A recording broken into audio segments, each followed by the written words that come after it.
방탄 말씀하셨으니까 재밌는 대목. 한국일보에 보면 일면에 이제 이종섭 대사 귀국 얘기가 있는 다음에 일면 기사가 4면으로 이렇게 막 넘어가거든요. 일면에 다 못 실은 거죠. 기사가 네. 넘쳐가지고. 그렇죠. 일면에 다 못 실어서 4면에 조그맣게 실었는데 저 총선 뇌관 안고 귀국했다 이렇게 있지 않습니까?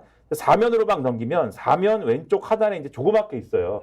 국방부 방산기업 방문, 업계는 통보받은 적 없다. 이게 무슨 얘기냐면 이종섭 대사가 들어왔는데 25일 날 회의를 하고 남은 기간 동안 어떻게 할 거냐. 회의 끝나면 다시 호주로 가는 거냐. 그렇지 않거든요. 계속 총선 때까지 있는다는 거예요. 그러면 그동안 뭐 합니까? 기자들이 물어봤는데 국방부 대변인이 이 주요 방산기업 방문 일정이 있는 것으로 안다라고 얘기를 했는데 여기서 이렇게 얘기를 합니다. 방산업계에서는 일정을 통보받은 업체가 없는 것으로 알려졌다.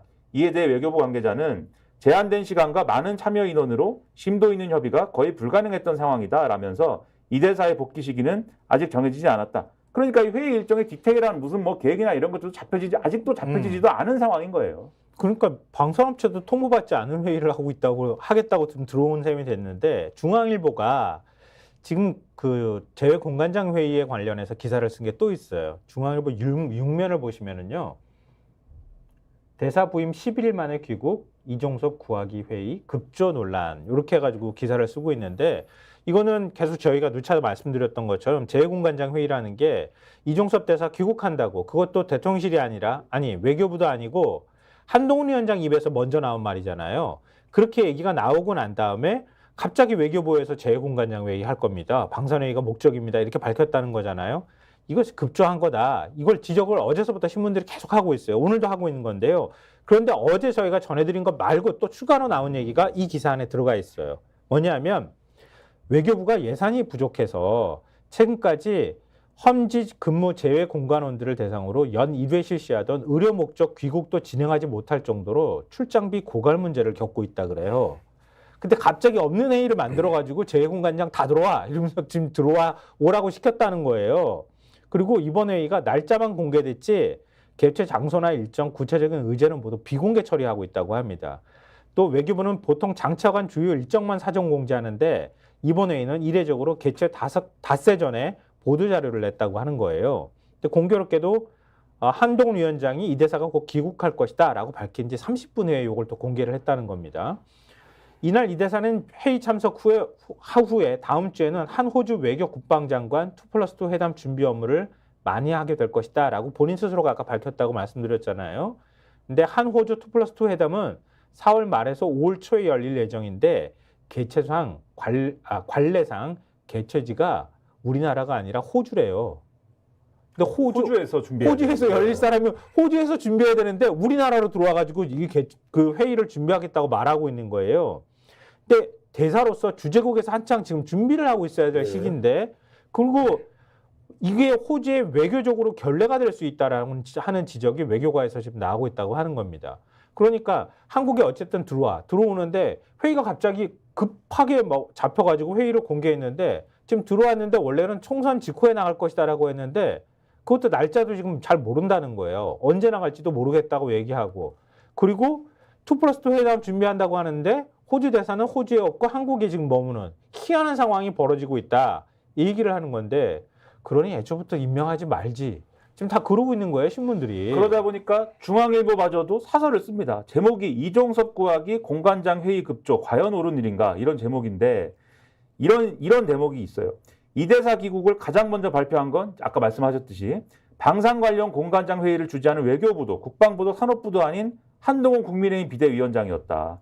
한 위원장이 지난 20일 오전 이 대사가 곧 귀국할 것이라고 밝힌 지 30분이 지나 외교부는 부랴부랴 이를 확인하는 보도자료를 냈는데 여당의 비대위원장이 우리 공관장의 출입국을 알리는 스피커로 나선 경우가 그동안 있었을까? 외교가 국내 정치적 선거용으로 쓰이고 있음을 자인한 셈이다 이렇게 지적을 하고 있고 말씀하신 대로 세금 낭비 이런 부분에 대해서도 어차피 전 세계 재외공관장이 모두 참석하는 회의가 다음 달 22일이다. 누구의 지시에 의한 것이건 이종섭 구하기를 위한 급조된 회의로 보는 게 자연스럽다. 더구나 일부 공간에선 이번 회의가 열리는 걸 외교부 본부가 아닌 뉴스를 통해 알았다고 한다. 긴급할 필요도 없는데 사우디, 폴란드 등 5개 나라 대사까지 불러들인 것이면 그런 공적 인력 자원 낭비가 따로 없다. 다 세금 쓰는 일이다. 이렇게 지적을 하고 있고 재밌는 거는 이걸로 사설이 끝나지가 않아요. 이런 비정상이 처음이 아니란 것도 문제다. 지난달 14일 윤석열 대통령은 재반 사의로 인해 란 이유를 달며 독일 국빈 방문을 불과 나흘 앞두고 전격 취소했다. 해당 기간 대통령 주재의 전국 민생토론회 참석 요인 말고는 뚜렷한 재반 사유는 눈에 띄지 않았다. 외교를 국내 정치의 하위 변수로 취급한 게 아니냐는 지적을 피해가기가 어렵다. 그러면서 결론은 어떻게 내느냐. 더 이상 정치 때문에 외교가 망신당하지 않으려면 본인이 사표를 내건 정부가 임명을 취소하건 명쾌하게 거취를 매듭지을 시점이 됐다. 이렇게 썼고 동아일보 사설 제목 이종섭 위에 공관장 회의 급조 무리수가 무리수를 낳는다. 마찬가지예요. 마찬가지 논리로 비판을 하면서 이 결론이 어떻게 되냐. 누가 봐도 정치적 조치로 보일 수밖에 없는 무리수가 해법이 될 수는 없다. 잘못 기운 첫 단추부터 살펴볼 때다. 결국 이제 임명 철회를 하든 사퇴를 하든 하라는 거죠. 다른 신문들도 사설 다 썼어요. 한겨레 제목 이종섭 기국령 회의급조 나라망신 세금 낭비. 경향신문 현실화한 피의자 대사 리스크. 외교에도 부담 주는 이종섭. 한국일보 공수처 이종섭 수사 외풍에 떠밀리면 안 된다. 이 사설들 내용에 지금 말씀드린 내용 다 들어가 있습니다. 오직 조선일보만 사설도 안 쓰고 기사도 안 쓴다. 권력 가지고 있으면 이렇게 국가 운영해도 됩니까? 해도 너무한 거 아닌가요? 그러니까 어제도 저희가 그 의문을 풀기 위해서 엄청나게 노력을 많이 했잖아. 왜 그런지 잘 모른다는 거 아니에요, 참모들도. 이틀 연속 조선일보가 그저께 쓴 사설, 중앙일보 어저께 쓴 사설에 의하면 참모들도 왜 이런지 모르겠다라고 돼 있다고 써 있습니다. 참모들도 모르는 걸 여기 앉아갖고 평론가 좀 어떻게 알겠습니까? 대통령이나 대통령이나 장관이 자기 돈 같으면 저렇게 쓸까요? 정말 돈이 없어가지고 한 푼이라도 아껴야 될 상황인데 저렇게 돈 펑펑 써가면서 이유도 목적도 없이 불러놓고. 근데 이유와 목적은 또 있는 거죠. 어떤 이유와 목적이냐. 이종섭 대사를 방탄을 해야 된다. 그리고 이 방탄이라는 거는 여당이 선거에서 윤석열 리스크 때문에 뭔가 앞서 이제 판세 말씀드린 것처럼 망하는 거를 막기 위해서는 이종섭 대사를 근본적으로 뭔가 사퇴를 시키거나 최상병 사건에 대해서 진실을 밝히거나 대통령이 뭔가 이 양심 선언을 하거나 뭔가를 자신의 잘못을 고백하는 방식이 아니라 무조건 이종섭이라는 사람은 국내에 있으면 된다. 그래서 도피한 게 아니다라고 우기기만 하면 된다. 총선 때까지만. 이것만을 위한 오로지 이 난리를 치는 것이다. 여기 다 나오는 겁니다, 결국. 그러니까 수사할 것이 대통령을 향한다는 사실, 그리고 총선에서 이번에 지면 뭐 지금 탄핵 얘기 나온다고 얘기하는 것처럼 윤 대통령 입장에서는 탄핵당할지 모른다고 하는 공포, 두려움, 뭐 이런 것들이 계속 막 빚어지면서 어떤 사고에 영향을 미치지 않았을까 이런 생각이 드는데요. 그러니까 상식적으로 이해할 수 없는 일들이 계속 일어나는 거고, 윤 대통령과 관련해서 뭐 어떤 이슈가 나올 때마다 항상 빠지지 않고 등장하는 말이 경로했다. 경로. 그놈의 대통령은 맨날 뭐 화만 내는 사람인지 잘 모르겠어요. 근데 경로 끝에 이제는 뒤끝도 있습니다. 네. 그러니까 지금 신문들이 보수 신문에서도 사설로 쓰고 있는 거예요. 그 핵심은 그거예요. 최대 리스크는 지금 총선의 최대 리스크는 뭐 한동훈도 아니고 국민의힘도 아니고 민주당도 아니고 윤석열입니다. 윤석열 대통령이 최대 리스크입니다. 라고 얘기하는 거예요. 근데 윤 대통령은 어떻게 하고 있느냐? 뒤끝 장렬이다. 이걸 지금 그 다음부터 저희가 전해드리려고 해요. 한겨레 신문 오면 보여주세요. 딱 제가 말씀드렸던 그 내용인 거예요. 용산발 악재 또 터질라. 국힘 총선 최대 리스크가 된 윤 대통령.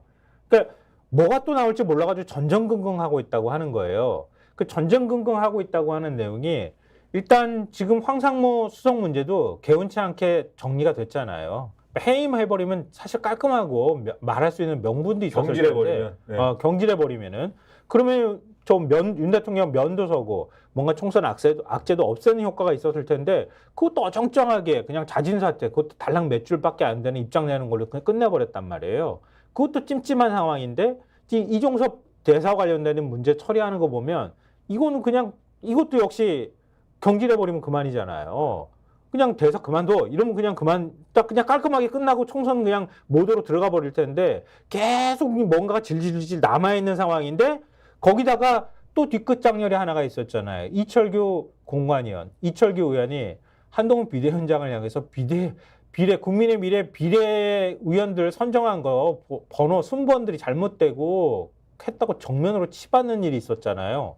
근데 이철규 의원 뒤에 윤 대통령이 있다는 사람을 있는지 모르는 사람이 누가 있겠어요. 다만 한동훈 지도부는 저거는 이철규 의원 개인이 꽂으려는 사람들이 비례대표 순번에 반영이 안 돼서 그런 거야 라고 얘기를 했고, 그렇게 주장을 하니까 또 이 보수 언론이라든가 보수 진영에 속한 분들은 그게 대통령이 뒤에 있을 수도 있는데 이철규 의원이 정말 저 지도부 설명대로 본인이 꽂으려는 사람들이 반영이 안 돼서 저러는 것일 수도 있어. 해석이 분분하지. 이랬거든요. 그런데 그게 아니다. 대통령이 뒤에 있다는 게 확실시된 사건이 벌어진 겁니다. 그러니까 대통령이 제일 넣기를 바랬던 사람, 제일 대표적인 인물로 꼽혔던 거. 그 이철규 의원도 인정했던 게 주기한 광주시당 위원장이에요. 그러니까 검찰 수사관 오래 했고 20년 동안 대통령하고 인연이 있다고 하는 사람이잖아요. 근데 결국 비례를 못 받았어요. 그러니까 당선 안정권에 들어가지도 못했고 그 거기에 들어가지 못했다는 거, 호남 인사를 배려하지 않았다는 이유로 본인 스스로가 사퇴해 버렸어요. 네. 그러니까 그리고 난 다음에 그냥 그 문제는 정리됐나 보다. 감정적으로는 굉장히 아마 용산에서 서운하겠지만 이렇게 생각했는데 어제 윤 대통령이 민생 특보로 임명을 20년직인 해버렸죠. 주기한 전 광주시당 위원장을 임명했다고 하는 거예요. 이걸 동아일보가 사면에서 전하고 있는데요. 기사 내용을 일단 전해드릴게요.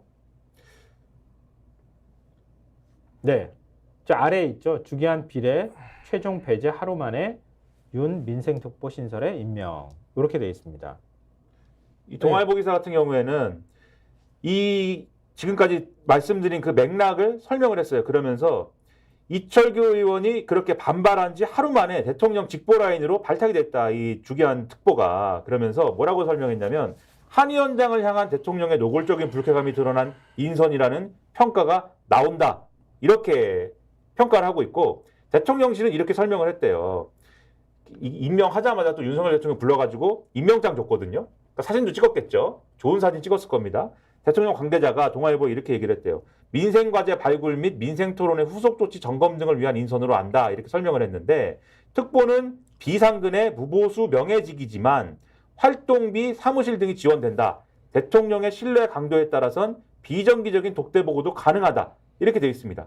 그리고 주기한 특보가 얼마나 대통령하고 가까운 인사인가 이거를 부연을 해놨는데 이게 굉장히 중요한 대목입니다. 주 특보는 윤석열 대통령이 2003년부터 2년 동안 광주지검에서 근무할 때 수사관과 검사로 인연을 맺었다. 주 특보는 이 한 언론 인터뷰에서 이렇게 얘기한 적이 있어요. 저와 윤 당선인의 관계는 20년간 끊어진 적이 없다. 단순히 술 한잔하는 관계가 아니라 속내를 다 털어놓는 관계다.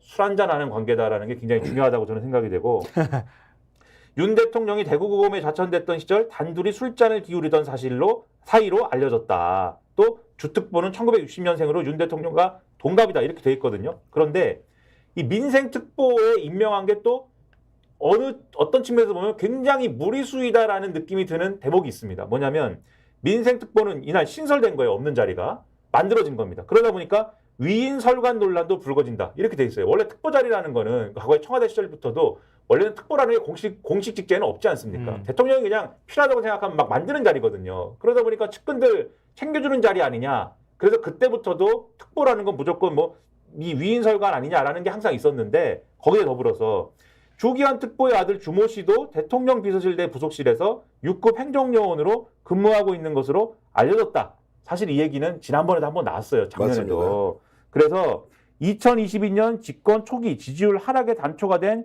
야권의 사적 채용 프레임에 다시 빠져들 수 있다는 우려도 감지된다. 이렇게 돼 있거든요. 그런데 이게 뻔히 사실은 우려되는데도 불구하고 왜 민생특보 임명했느냐. 결국은 말씀하신 것처럼 한동훈 비대위원장 향한 메시지다. 그렇게 보는 거죠, 지금. 두 가지로 봐야 되겠는데 하나는 아들과 아버지가 이제 대통령실에 함께 근무하는 상황. 맞아요. 두 번째 한동훈 봐라. 내가 이 사람 얼마나 챙겼는지 너에게 보여주겠다.